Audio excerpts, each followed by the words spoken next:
Long before the Olympian gods took the throne, the cosmos was governed by terror. The earliest supreme rulers, Uranus and his son Cronus, were paralyzed by an obsessive fear that their own children would rise up and destroy them. To break that cycle, Cronus relied on the most extreme form of prevention imaginable. The moment his wife Rhea gave birth, he snatched the newborns and swallowed them whole, trapping a generation of living gods in the darkness of his stomach. Rhea couldn't watch her youngest child meet that fate.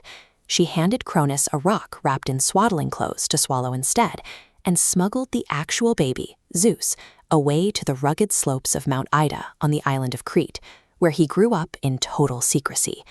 Years later, Zeus infiltrated his father's court and slipped a potent poison into his cup. The toxin forced Cronus to violently regurgitate the swallowed siblings, Hades, Poseidon, Hera, Demeter, and Hestia, who emerged fully grown and ready to form an instant rebel army. Zeus inherited a deeply traumatized family, standing at the precipice of a desperate war for survival against physically massive, entrenched enemies. The ancients called this impending conflict the Titanomachy, a universal war between the young Olympians and the ruling older generation, the Titans. On paper, the Olympians had no chance. The Titans were colossal, physically superior, and held the absolute high ground on Mount Othrys. Engaging them in traditional combat meant facing an immovable wall of muscle and ancient magic. Because both sides were immortal, neither could actually deal a fatal blow.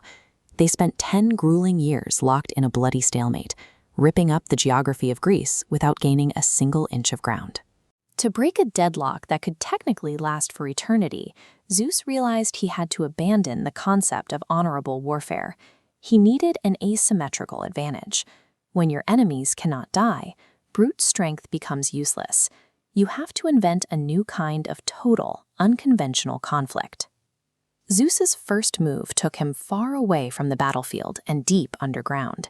He descended into Tartarus, the darkest abyss of the underworld, where the Titans had long ago imprisoned their own monstrous, deformed brothers. There, he found 2 forgotten factions and offered them freedom in exchange for loyalty.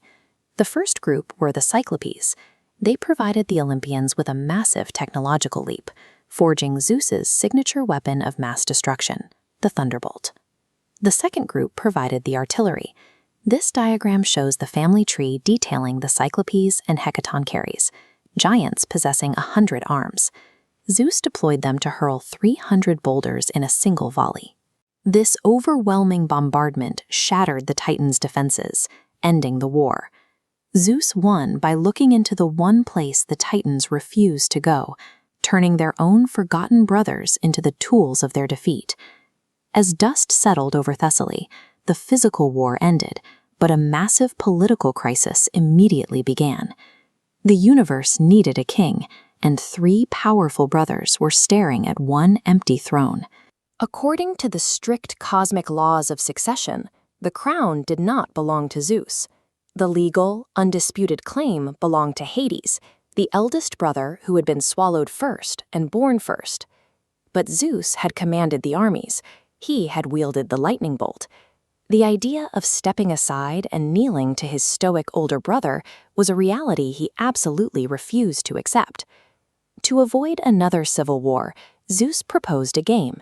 He suggested the brothers draw lots and let fate divide the domains of the cosmos. Through sheer cunning, Zeus manipulated the draw, ensuring he claimed the vast ruling skies, while Hades was banished to govern the shadowy underworld. By the time Hades realized the stakes of the draw, Zeus had already traded his battlefield command for a legal title to the heavens. Secure on the throne, Zeus faced one final existential threat.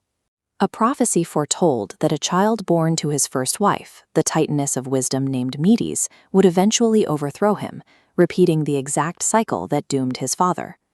When Cronus heard a similar prophecy, he resorted to the horrific violence of eating his children alive.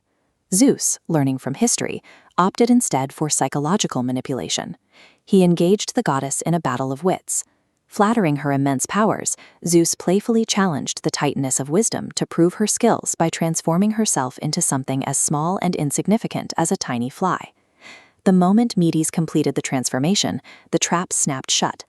Zeus simply opened his mouth and swallowed the fly whole, permanently containing the threat before it could ever materialize. Cronus tried to stop the future with his teeth.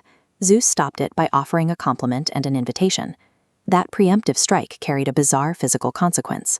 Because Medes was the literal embodiment of wisdom, swallowing her meant Zeus absorbed her essence directly into his own mind.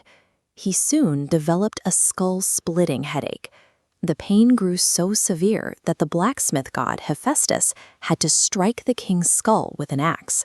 From the open wound, Zeus's daughter Athena sprang forth, fully grown and wearing heavy armor.